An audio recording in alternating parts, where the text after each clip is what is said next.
నగరిలో మాజీ మంత్రి రోజా మాట్లాడుతున్నారు. లైవ్ ద్వారా చూద్దాం. ఆపేయటం ఎంతవరకు సమంజసమని నేను అడుగుతున్నా.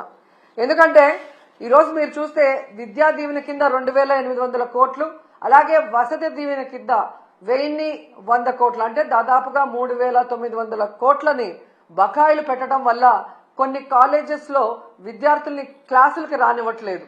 కొన్ని కాలేజెస్ లో విద్యార్థులకి సర్టిఫికెట్లు కూడా ఇవ్వకపోవటం, కొన్ని చోట్ల విద్యార్థులు చదువుకు దూరవటం చూస్తుంటే చాలా చాలా బాధేస్తుంది. ఎందుకంటే విద్యతోనే పేదరికం సమూలంగా నిర్మూలించే అవకాశం ఉంది.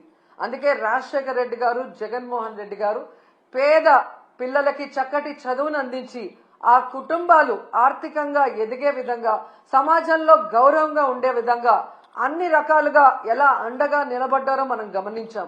కానీ చంద్రబాబు నాయుడు గారు డబ్బున్న వాళ్ళు మాత్రమే చదువుకోవాలి, తన పార్టీలో ఉన్న ప్రైవేట్ స్కూళ్ళు కాలేజీలు ఉన్న వాళ్లే ఫీజులు దండుకోవాలి అన్నట్టుగా ఈరోజు పేద విద్యార్థుల్ని చదువుకు దూరం చేసే విధంగా చర్యలు చేపట్టడం, ఇవ్వాల్సిన బకాయిలు ఇవ్వకపోవడం అనేది మనం గమనించాలి. అండ్ ఈరోజు ఫీజు రియంబర్స్మెంట్ అలాగే స్కాలర్షిప్లు బకాయిలు తొందరగా చెల్లించండి అయ్యా అని అడిగితే దానికి కొంతమంది మంత్రులు మీరు బకాయిలు పెట్టలేదా, మీ ప్రభుత్వంలో బకాయిలు లేవా అని విచిత్రంగా మాట్లాడుతున్నారు. ఆ మంత్రులకు కానీ ఆ ఇతండంగా మాట్లాడే వారికి నేను తెలియజేసేది ఒక్కటే, 2019లో చంద్రబాబు నాయుడు గారు దిగిపోయే నాటికి 2800 కోట్లు బకాయిలు ఉన్నాయి. ఆ రోజు ఆ బకాయిల్ని జగన్మోహన్ రెడ్డి గారి ప్రభుత్వం సంపూర్ణంగా చెల్లించడమే కాకుండా తాను అధికారంలో వచ్చిన తర్వాత ఉన్న వాటిని కూడా ఎలా చెల్లించుకుంటూ వస్తున్నారో మనం చూసాం. సో ఎప్పుడూ కూడా ఒక ప్రభుత్వం మారినప్పుడు గత ప్రభుత్వంలో బకాయిలు ఉంటే వాటిని తీర్చాల్సిన బాధ్యత ఆ అధికారంలోకి వచ్చిన పార్టీకి ఉంటుంది. కానీ అధికారంలోకి వచ్చిన తర్వాత ఈరోజు చేతులు దులుపుకొని పేద విద్యార్థుల చదువుని దూరం చేసి మళ్ళీ ఇతండంగా విచిత్రంగా మాట్లాడటం ఎంతవరకు సమంజసమని నేను ప్రశ్నిస్తున్నా. అండ్ ఈరోజు మీరు చూస్తే ఇది చంద్రబాబు నాయుడికి ఇది కొత్త ఏం కాదు, మీరు గతంలో కూడా చూశారు. ఎందుకంటే పేదవాళ్ళంటే చంద్రబాబు నాయుడికి చిరాకు.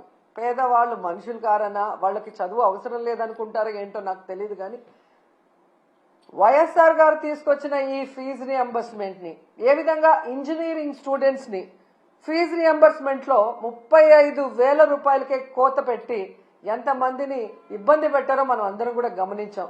కానీ జగన్మోహన్ రెడ్డి గారు ఎంత ఖర్చైనా విద్యార్థికి మొత్తం ప్రభుత్వమే చెల్లించే విధంగా ప్రతి పేద మధ్యతరగతి పిల్లవాడికి చక్కటి చదువుని అందించటం ఈరోజు ప్రజలందరూ కూడా గమనించాల్సిన విషయం అని కూడా ఈ సందర్భంగా తెలియజేసుకుంటున్నా.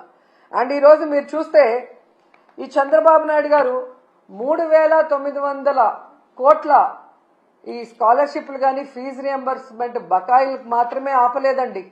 ఆయన ముఖ్యమంత్రి అయిన ఈ 7 నెలల కాలంలో ఫీజు రియంబర్స్మెంట్ ని ఆపేశాడు, అమ్మఒడిని ఆపేశాడు, చేయూతను ఆపేశాడు, మెడికల్ కాలేజీల్ని కట్టడం ఆపేశాడు, నాడు నేడు స్కూల్స్ రెన్యువేషన్ ఆపేశాడు, అలాగే మీరు చూస్తే 0 వడ్డీ పథకాన్ని ఆపేశాడు, ముఖ్యంగా పేదవాళ్లకి చాలా అవసరమైన ఆరోగ్యశ్రీని ఆపేశాడు.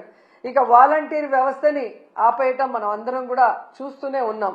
ప్రభుత్వ ఉద్యోగాలకి ఐఆర్ లేదు, పిఆర్సీ లేదు, కనీసం డిఏ కూడా ఇవ్వకపోవటం ఈ రాష్ట్ర ప్రజలందరూ మేధావులందరూ కూడా గమనించాలని కూడా కోరుకుంటున్నాను. ఎందుకంటే ఒకవైపు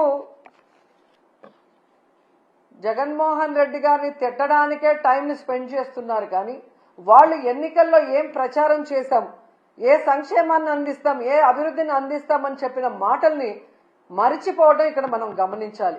ఎందుకంటే మీరు చూశారు ఏ విధంగా అధికారంలోకి వస్తే మేము సూపర్ 6 అమలు చేస్తామని చెప్పారు. ఈయన లోకేష్ అయితే మేము సూపర్ 6 అమలు చేయకపోతే నా కాలర్ పట్టుకొని అడగండి అన్నారు. ఏ కాలర్ అండి? రైట్ కాలరా, లెఫ్ట్ కాలరా? అంటే కాలర్ పట్టుకొని నిలదీసి అడిగితే తప్ప మీరు సూపర్ 6 అమలు చేయరా?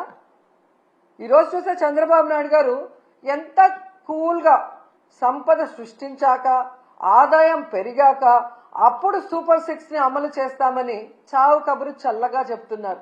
మరి ఆ రోజు చంద్రబాబు నాయుడు గారు, పవన్ కళ్యాణ్ గారు ఎన్నికల్లో ప్రచారం చేస్తున్నప్పుడు మీకు తెలీదా? ఎందుకు ఆ రోజు ఇదే మాట చెప్పలేదు?